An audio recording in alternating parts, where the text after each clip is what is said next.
दुनिया के कुछ ऐसे इवेंट्स जिन्हें इतिहास के सबसे अजीब घटनाओं में से एक माना जाता है, जिन्हें जानकर आप भी हैरान हो जाओगे। नंबर 1, यूरोप के अंदर एक ऐसा सीक्रेट वर्ल्ड छुपा है जो कई सेंचुरी से एक अनसॉल्व मिस्ट्री बनी हुई है, जिसे द अर्टस्टल टनल्स कहा जाता है। ये टनल्स जर्मनी, ऑस्ट्रिया, फ्रांस और स्कॉटलैंड जैसे देशों में मिली हैं। लेकिन हैरान करने वाली बात यह है कि ये टनल्स किसी भी हिस्टोरिकल रिकॉर्ड्स में मेंशन नहीं है, ना किसी किताब में, ना किसी ऑफिशियल डॉक्यूमेंट में। आर्कियोलॉजिस्ट मानते हैं कि ये टनल्स 10th से 13th सेंचुरी के बीच बनी होंगी, लेकिन इसे किसने और किस मकसद से बनाया था, ये अब तक एक मिस्ट्री है। अर्टस्टल टनल्स की एक और अजीब बात ये है कि ये ना तो एक जगह से दूसरी जगह जाने के लिए बनी लगती हैं और ना ही इनका कोई ऑब्वियस पर्पस दिखाई देता है। कई हिस्टोरियंस का मानना है कि ये टनल्स मिडिवल जमाने के लोगों ने इमरजेंसी हाइडिंग स्पॉट के रूप में बनाई थी। जब भी कोई वॉर या आक्रमण होता तो लोग इन टनल्स में छुप जाते। लेकिन एक बड़ी दिक्कत ये है कि इतनी नैरो और सफोकेटिंग टनल्स में कोई ज्यादा देर तक जीवित कैसे रह सकता था। कुछ लोगों का कहना है कि ये टनल्स किसी सीक्रेट सोसाइटी का एक अंडरग्राउंड नेटवर्क हो सकता है, जिसे किसी गुप्त संप्रदाय ने अपनी सीक्रेट मीटिंग्स के लिए बनाया था। अर्टस्टल टनल्स का रहस्य आज भी आर्कियोलॉजिस्ट के लिए एक बड़ी पहेली बना हुआ है। क्या ये एंशिएंट एस्केप रूट्स थे या कोई सीक्रेट सिविलाइजेशन यहाँ छुपी हुई थी।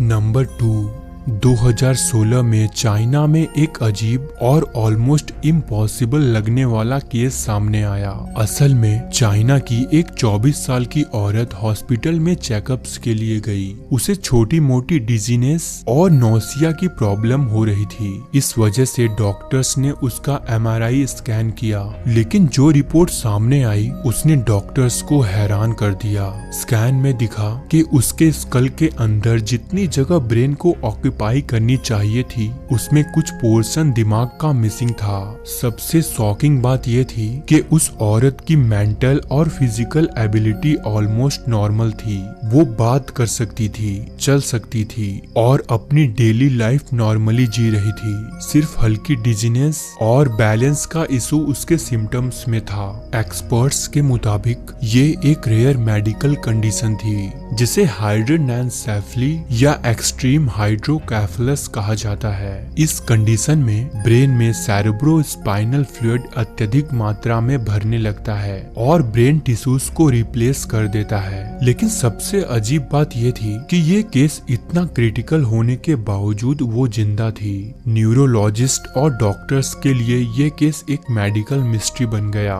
जनरली ब्रेन के बिना कॉग्निटिव फंक्शन इम्पॉसिबल होते हैं, क्योंकि ह्यूमन बॉडी की सारी एक्टिविटीज ब्रेन ही कंट्रोल करता है। ये केस अब भी साइंस और मेडिकल साइंस के लिए एक बड़ी पहेली बना हुआ है, जो अब तक सॉल्व नहीं हो सका है।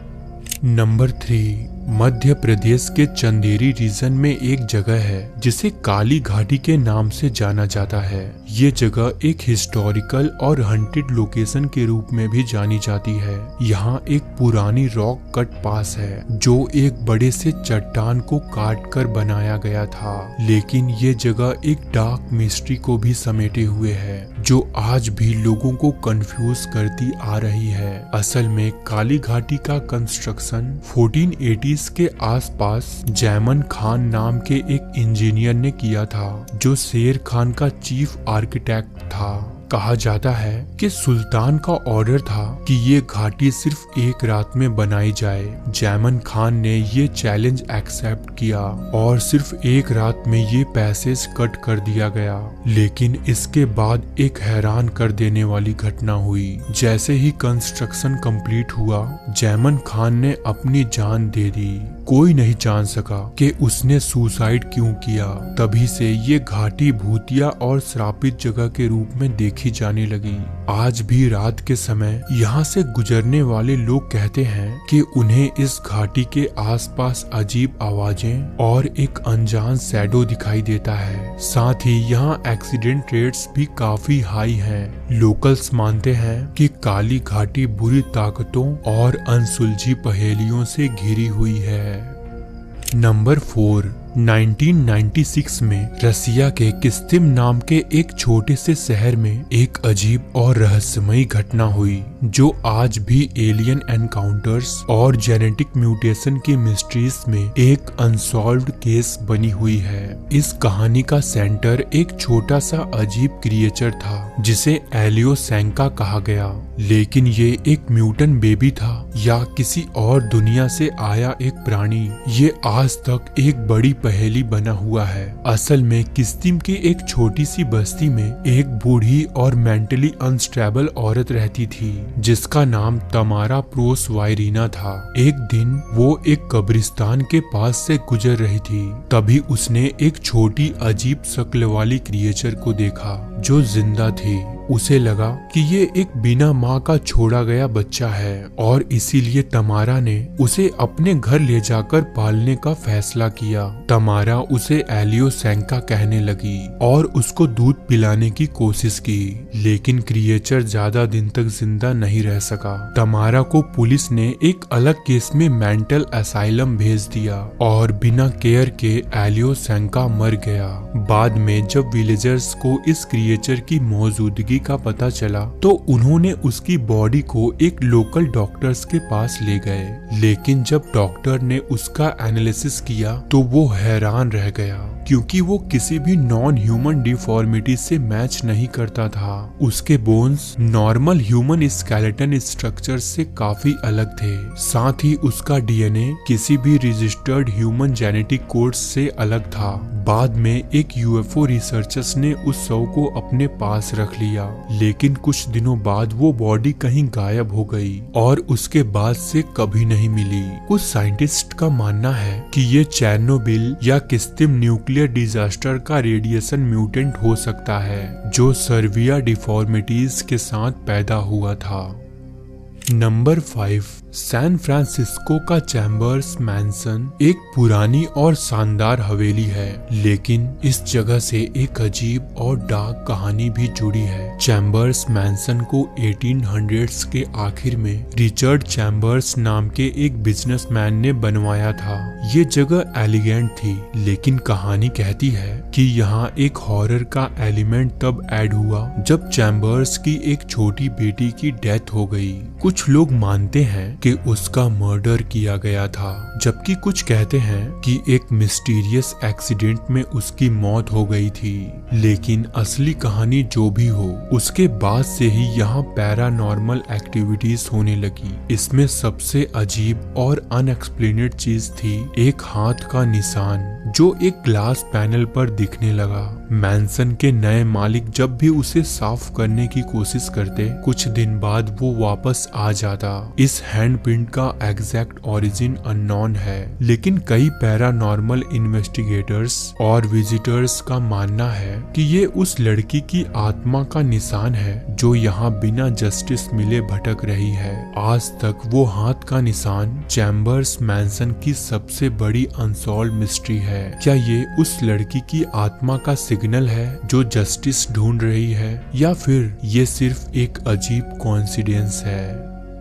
नंबर 6, वर्ल्ड वॉर 2 खत्म होने के बाद 10 जुलाई 1945 को एक जर्मन सबमरीन U-530 अचानक अर्जेंटीना के मार डेल प्लाटा पोर्ट पर सरेंडर करने पहुंच गई। लेकिन इस इंसिडेंट ने कई सवाल खड़े कर दिए, क्योंकि ये सबमरीन 2 महीने तक गायब थी और इसके क्रू मेंबर्स अपनी आइडेंटिटी छुपाने की कोशिश कर रहे थे। अर्जेंटीना के ऑफिसर्स ने सबमरीन को कब्जे में ले लिया और जर्मनी और यूएसए को नोटिफाई किया गया। जब अमेरिकन्स ने क्रू का इंटेरोगेशन किया तो उन्हें कोई क्लियर जवाब नहीं मिला। सबमरीन के कैप्टन ओटो वॉर्मथ ने सिर्फ इतना कहा कि उन्हें जर्मनी के हारने की न्यूज मिली थी, इसीलिए उन्होंने अर्जेंटीना सरेंडर करने का फैसला किया। लेकिन फिर भी एक अजीब बात यह थी कि क्रू के किसी भी मेंबर के पास वैलिड आइडेंटिफिकेशन डॉक्यूमेंट नहीं थे। एक थ्योरी यह है कि U-530 वॉर के लास्ट दिनों में अंटार्कटिका अंटार्कटिका तक गई थी। कुछ हिस्टोरियंस और कॉन्स्पिरेसी थ्योरिस्ट का मानना है कि जर्मनी ने अंटार्कटिका में एक सीक्रेट बेस बनाया था जिसमें एडवांस टेक्नोलॉजी और साइंटिफिक एक्सपेरिमेंट्स चल रहे थे। ये थ्योरी और भी स्ट्रॉन्ग तब हो गई जब वर्ल्ड वॉर 2 के बाद अमेरिका ने अंटार्कटिका में ऑपरेशन हाई जंप लॉन्च किया था, जो एक लार्ज स्केल मिलिट्री मिशन था। अमेरिका ने U-530 को कब्जे में ले लिया, पर सबमरीन से जुड़े जो भी डिटेल्स थे वो कभी पब्लिश नहीं किए गए। आज भी ये एक अजीब मिस्ट्री मानी जाती है। नंबर 7, स्विट्जरलैंड के मोलेनड्रस फॉरेस्ट में लगभग 10 सालों तक लोगों ने एक स्ट्रेंज फिगर को देखने का दावा किया जिसे ली लोयोन फैंटम कहा जाता है। ये एक 6 फीट से ज्यादा लंबा आदमी था जो एक पुराने मिलिट्री स्टाइल कोट और एक पुराना गैस मास्क पहनता था। हाइकर्स और विलेजर्स के मुताबिक वो बिना किसी से बात किए फॉरेस्ट ट्रायल्स पर चलता रहता था। वो छुपने की कोशिश नहीं करता, पर उसके लुक्स इतने अनसेटलिंग थे कि लोग उससे मिलने के बाद डर जाते थे। कई बार बच्चों ने भी उसे देखा था जो उसके क्रीपी अपीयरेंस से काफी ट्रॉमेटाइज्ड हो गए थे। 2013 में एक हाइकर को जंगल के बीच एक छोड़ा हुआ कपड़ा और एक नोट मिला। नोट में लिखा था कि सोसाइटी ने उसे कभी एक्सेप्ट नहीं किया और इसी वजह से वो अब वापस नहीं आएगा। उसके बाद से ली लोयोन फैंटम का कोई नया साइटिंग कभी रिकॉर्ड नहीं हुआ। उसका बिना किसी एक्सप्लेनेशन के गायब हो जाना और जंगल में छोड़े गए क्रिप्टिक नोट ने कई सारे सवाल खड़े कर दिए थे। क्या वो एक मेंटली डिस्टर्ब आदमी था जो सिर्फ सॉलिट्यूड चाहता था, या कोई ऐसी अननोन स्टोरी है जो अब तक लोगों के सामने नहीं आ सकी है? दोस्तों, उम्मीद करते हैं कि आपको हमारी ये वीडियो पसंद आई हो। अगर वीडियो अच्छी लगी तो वीडियो को लाइक और चैनल को सब्सक्राइब करना ना भूलें। मिलते हैं नेक्स्ट वीडियो में। धन्यवाद।